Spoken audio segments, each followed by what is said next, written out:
The company that invented the future then gave it away. In 1970, Xerox Corporation was printing money. Literally. Their photocopying empire generated over $1 billion in revenue, controlling 95% of the plain paper copier market with profit margins that would make drug dealers jealous. But Xerox's executives weren't content to just dominate the present. They wanted to own the future. So they did something unprecedented in corporate America. They created a research lab with virtually unlimited funding and zero commercial pressure. The Palo Alto Research Center, known as PARC, was given one impossible mandate: invent the office of the future. What happened next would become the greatest tragedy in business history, because Xerox didn't just invent the future. They invented your future. The mouse clicking on your screen, the graphical interface you navigate daily, the Ethernet cable powering your internet connection, all of it came from Xerox PARC. And then they gave it all away to a 24-year-old college dropout named Steve Jobs, creating the very companies that would destroy them. The story begins in 1970 when Xerox chief scientist Jack Goldman convinced CEO Peter McCulloch to establish a research facility 3,000 miles away from corporate headquarters in Rochester, New York. The distance was intentional. Goldman wanted the researchers isolated from the commercial pressures and bureaucratic thinking that plagued most corporate labs. They hired Bob Taylor, the visionary who had managed ARPANET's development, and gave him carte blanche to recruit the most brilliant minds in computer science. Taylor assembled what he called the greatest collection of computer talent ever gathered under one roof. The team included Alan Kay, who would pioneer object-oriented programming, Chuck Thacker, who would build the first personal computer, Bob Metcalfe, who would invent Ethernet, and dozens of other PhD prodigies from MIT, Stanford, and Carnegie Mellon. These weren't just researchers. They were digital prophets who could see a future where computers weren't room-sized calculating machines, but personal tools that would transform how humans worked, communicated, and lived. By 1973, the impossible was happening at PARC. Chuck Thacker's team unveiled the Alto, the world's first personal computer with a graphical user interface.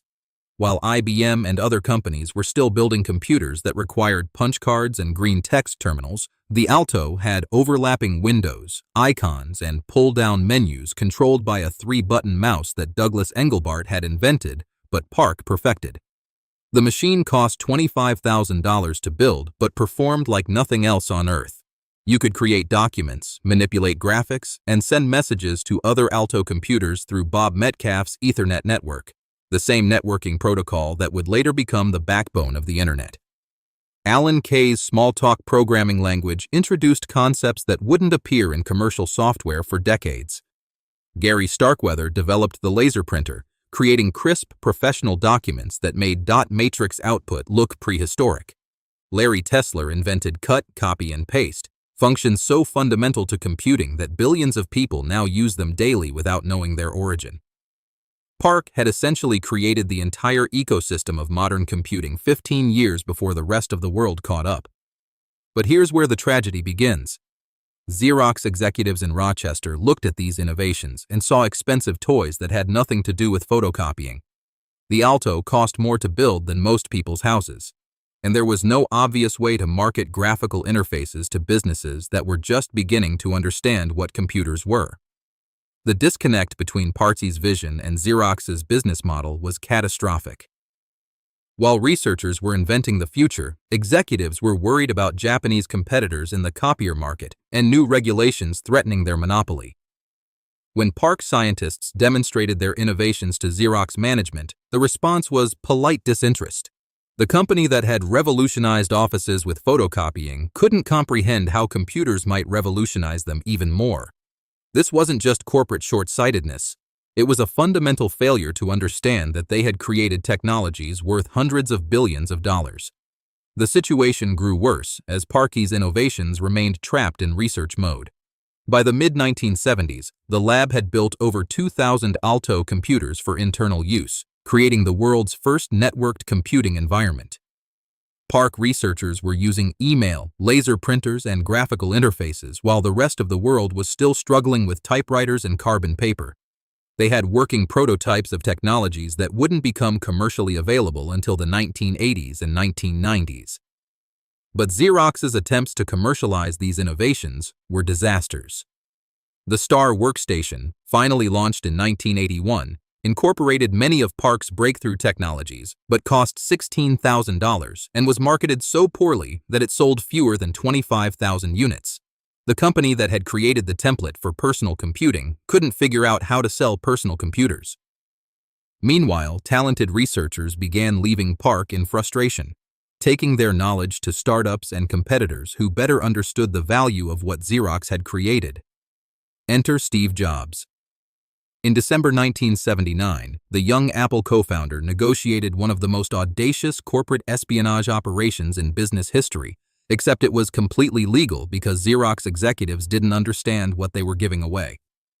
Jobs convinced Xerox to provide 2 detailed demonstrations of PARC's technologies in exchange for the opportunity to buy Apple stock before its initial public offering. The demonstrations were supposed to be limited, but PARC researchers, thrilled to finally show their work to someone who appreciated its potential, revealed everything. Jobs saw the Alto's graphical interface and immediately understood its revolutionary implications. "Why isn't Xerox marketing this?" he asked incredulously. "You're sitting on a gold mine." The PARC team showed him overlapping windows, the mouse interface, networked computers, and laser printing. Jobs absorbed every detail with the intensity of a general studying enemy fortifications, because he recognized that these technologies would define the next phase of the computer revolution.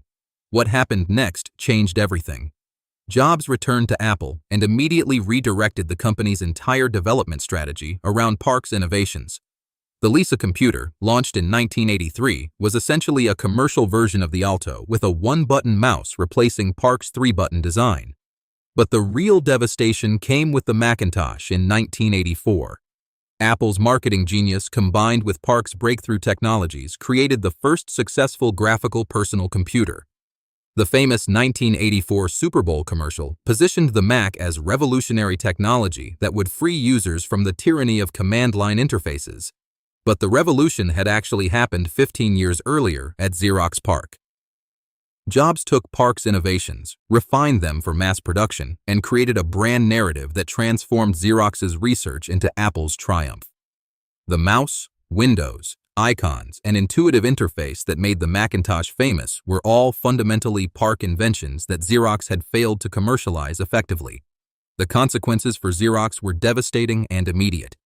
While Apple was celebrated as an innovative pioneer, Xerox watched helplessly as their own inventions generated billions of dollars for competitors. Microsoft's Windows operating system, launched in 1985, further commoditized the graphical interface that PARC had created. Bill Gates famously defended Microsoft's copying of Apple's interface by saying, "Well, Steve, I think there's more than one way of looking at it. I think it's more like we both had this rich neighbor named Xerox, and I broke into his house to steal the TV set and found out that you had already stolen it." The Ethernet networking protocol that Bob Metcalfe invented at PARC became the foundation of 3Com, the company Metcalfe founded after leaving Xerox. Laser printing technology developed at PARC eventually generated billions in revenue, but much of that money went to companies like Hewlett-Packard rather than Xerox. Even the object-oriented programming concepts pioneered at PARC became fundamental to software development across the industry, creating value that Xerox never captured. As personal computers transformed from luxury items to business necessities in the 1980s and 1990s, Xerox's failure to capitalize on PARC's innovations became increasingly obvious and painful. The company that had invented the mouse was watching Microsoft and Apple generate tens of billions of dollars from mouse-driven interfaces. The company that had created the first networked computers was watching Cisco and other networking companies dominate markets that Xerox had essentially invented. The company that had developed the first graphical workstations was watching Silicon Graphics and Sun Microsystems build entire businesses around concepts that originated at PARC. Xerox's stock price stagnated while technology companies built on PARC's foundation saw their valuations soar. The disconnect between innovation and commercialization cost Xerox hundreds of billions of dollars in potential market value and transformed the company from a technology leader into a cautionary tale about corporate myopia. The final insult came as the internet revolution of the 1990s proved that every major PARC innovation had been ahead of its time by exactly the right amount. Ethernet networking became the backbone of the internet. Graphical interfaces became the standard for all computing devices. Laser printing became ubiquitous in offices worldwide. Object-oriented programming became the foundation of software development. Even PARC's early work on pixel-based graphics and computer-generated imagery laid groundwork for industries like digital animation and video game development that would generate hundreds of billions of dollars. Companies like Pixar, founded by Steve Jobs after he left Apple, could trace their technical foundations back to research that began at PARC. The mouse that Chuck Thacker perfected at PARC became so fundamental to computing that its basic design remained unchanged for decades. Cut, copy, and paste functions developed at PARC became as universal as the typewriter keyboard. Email systems pioneered at PARC evolved into the communication backbone of the modern economy. Today, Xerox still exists, but as a shadow of its former dominance, generating around $7 billion in annual revenue while struggling with declining demand for traditional printing and copying services. Meanwhile, Apple became the world's most valuable company, reaching a market capitalization of over $3 trillion built substantially on technologies that originated at Xerox PARC. Microsoft's empire, also worth over $2 trillion, relied heavily on the graphical interface concepts that PARC pioneered. The networking industry that emerged from Ethernet technology generates hundreds of billions in annual revenue. The personal computer industry that PARC essentially invented has created more wealth than any other technological revolution in human history. Xerox's tragedy wasn't just that they failed to commercialize revolutionary technologies. It's that they created the very innovations that their competitors used to destroy them.